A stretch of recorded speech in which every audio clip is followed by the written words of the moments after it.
these guys are very James Deanian in their portrayals, I would say. Very sensitive. You know, they're yelling, you know, they have big speeches. Some of them are crying. They're in love. But I mean, yeah, if you think about it, so I was watching this movie and I kind of thought, man, this Emilio is kind of a psychopath, but he's 19 and they had power and they were already feral crazy kids. So you deputize a crazy 19-year-old, he's going to start shooting people. Of course, yeah. And so once I put that in perspective, the movie made a lot more sense to me. I like what Jana Maislin said in her review of Young Guns in 1988, when she said that the movie is best watched in a playful and non-too-serious spirit. Yeah. Which is, if you take the movie seriously, you probably won't like it, because it's like, the soundtrack is terrible, which I'll talk about that in a minute.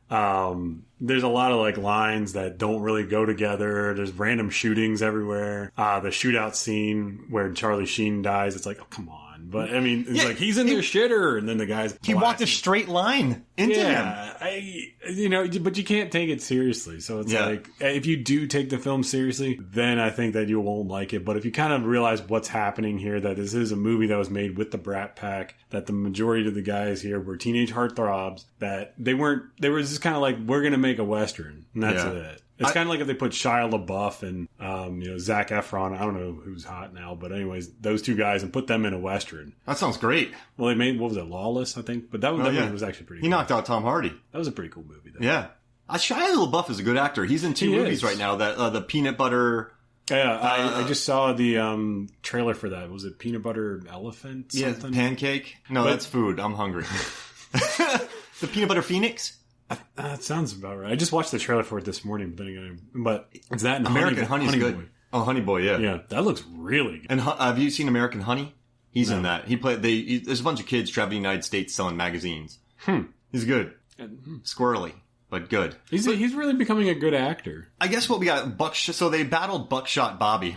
Well, Roberts. I guess that's close enough. Buckshot Roberts. But what I like about that scene is, all right, we're jump. If you're listening to this podcast, you know what this movie's about. It's about young kids who work for Terrence Stamp.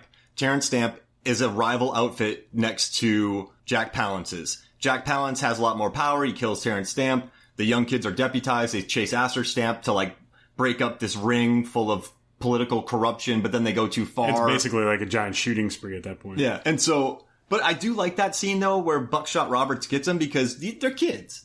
They're sure the regulators. Yeah, if you're up against an old man that's clearly been a hired gun for almost all of his life, I would imagine they probably would all have been dead. But that's not what actually happened in real life. And I kind of like that, though. Yeah, Buckshot Roberts lived, didn't he, until like his late 70s? I don't remember what they said in the commentary, but I think it was Chavez y Chavez. They said it's really unknown how he died, but it's supposedly he died like in his late 60s in jail.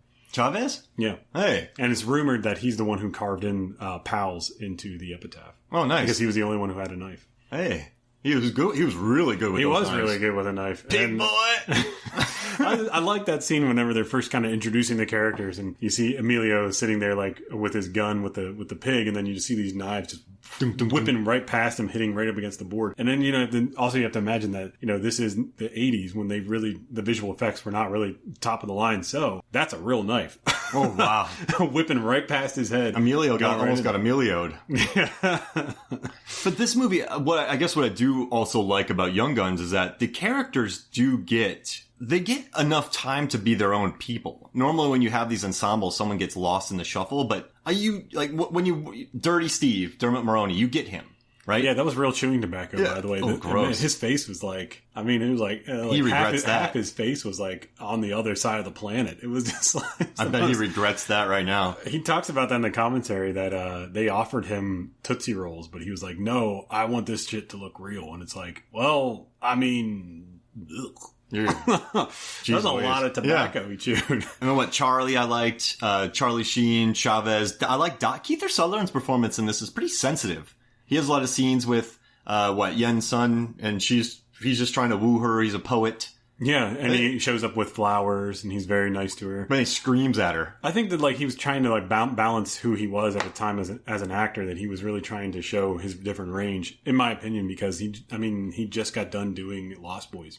Yeah. Where he was, a massive asshole. Yeah. And then to go from that to the sensitive, nice guy, it's like, oh, okay, so now you can see the different range of what he can do. I thought he juggled it well. Nice dude who also can kill people. And you're 19, so you're not mature at all. Yeah. Now, I have a question for you. You and I've never done it, but you and I go out one time and we're being chased by the law, right? We're being chased by Timothy Oliphant and his gang, right? They're hunting us down, and you're like, man, we need a vision quest. Let's take peyote, right? I've never done peyote. Haven't done it. I don't want to ask you if you have. Now, which one of these guys, 6 guys, would you act like? So in this movie, they're on a vision quest. So you have Charlie, who's just very, out there happy. You have Dirty Steve, who's freaking out, shooting at giant rabbits. Chickens. I like when he jumps and his gun goes off and he hits the ground. They talked about that in the commentary when he shoots it. He's like, yeah, that went right into the camera. It really did. I mean, if you watch it. Wow. When it goes off, it goes blam right into the camera. Wow. So those guys were pissed. Yeah. Why'd they give him a loaded gun? Well, it wasn't a loaded gun, but I mean. Yeah, blanks. Blanks, but still, it scared the shit out of you. Yeah, exactly. Because you're not expecting it to happen. I don't think he was supposed to shoot the gun when he lands, but. He's method. I like it. And then Chavez is just up on a rock. He was scared of heights.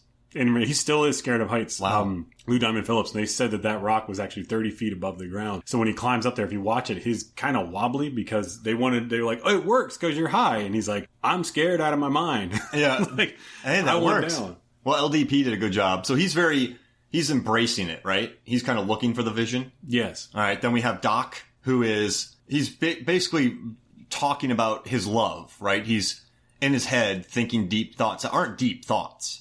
No, right? It's pretty standard stuff, but it sounds like it's deep whenever you're high. Because he's like, I am a flower, or she's a flower, and I'm her butterfly. Don't you guys get it? Yeah. Ah! Yeah. Dang it, Dirty Steve! You're ruining my quest. And then Billy the Kid is just goofy. He's throwing his gun up in the air. Yeah, he's flowers in the hat. Yeah, he's goofy. So which one of these guys do you think you'd be? I think I'd be a mix between Doc and Billy the Kid. I probably would have flowers in my hair and just talking about like, hey man, the sun is kind of like, gives us vitamins, which is like life. And then like, it makes us grow. So when we're all like plants, we're growing together as a big community, man. I think I would have been like Charlie Sheen. You never see him during the scene. He's probably just somewhere else. I imagine you'd be more like a Dirty Steve. No. Don't you lie to me, Hoffmeyer. I saw those guns downstairs. Boof, boof, boof. You showed up. You want coffee? I didn't hear the doorbell because I was just shooting things in my house. I thought you were watching There Will Be Blood. Holes everywhere. I was shooting milkshakes. Just shooting replicas. On a 12-foot straw, drinking from a milkshake while I shot it. Jeez Louise. I think I'd probably be like Chavez. I'd get away from everybody. Yeah, I mean, it sounds like that probably would have been the smarter thing to do for them to just figure out what they want to do. I think it's also kind of funny because they talk about this in the commentary is that they're on the run from the law, like you said. So they're like, I know what we got to do. We're going to get high. And it's like, what? Wait a minute. And that was real snow that he found that. Yeah. That was in the, they said that wasn't fake snow because they actually shot this movie during the winter in New Mexico. But that scene was shot towards the end because they realized that it would have to be a lot more, it would be hard for the actors, we'll put it that way, to be shirtless and whatnot, walking around and in 20-degree weather. Yeah, it gets cold out there, especially at night. Ugh. Can you imagine that? It would just kill you. I'd quit. It's the last day of filming. You chose now, Hoffmeyer? Yeah, of all days. Shut up and give me my tobacco.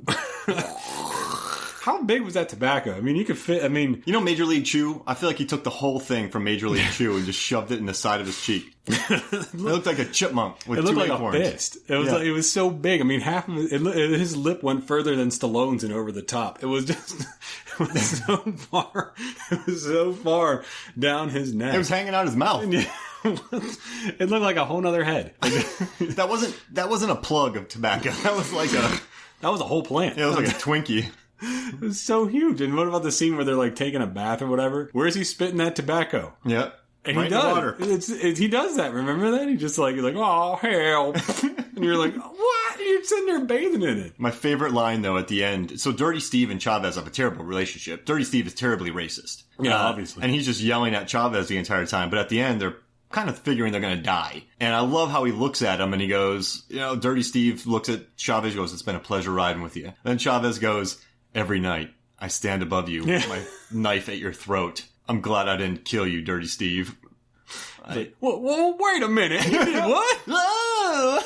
But that's a funny line. Like, there's some cracking lines in here. And I guess we haven't yet talked about Emilio, which Night the Roxbury wrecked poor Emilio Estevez. But what I like about Emilio in this movie, he does walk he's intimidating in this movie because, you know, he's a smaller guy, but he's very unhinged in this. You don't know what he's going to do. I love the scene in the bar. Actually, the woman who's the in Texas that scene, boy. But he's like, well, he's a young kind of, you know, fella, and then he's fond of whistling sad tunes. Dresses like a dandy. Yeah. I love that scene because he turns and looks in the mirror and he's like, hey, look, I see him.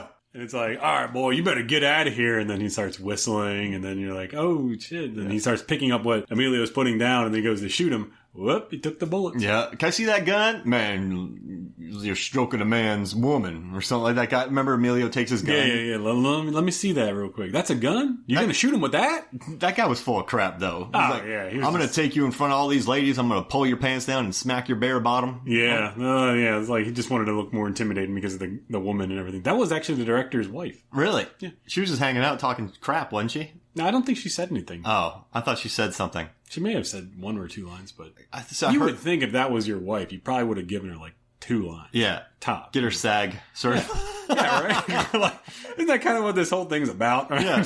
Man, I had yeah, he's related to everyone on the crew, actually. Right? Fly everyone out. See a lot of movies and you just see the same name being repeated. I love political hires. When I worked on film sets, I loved it. Right? Oh, yeah.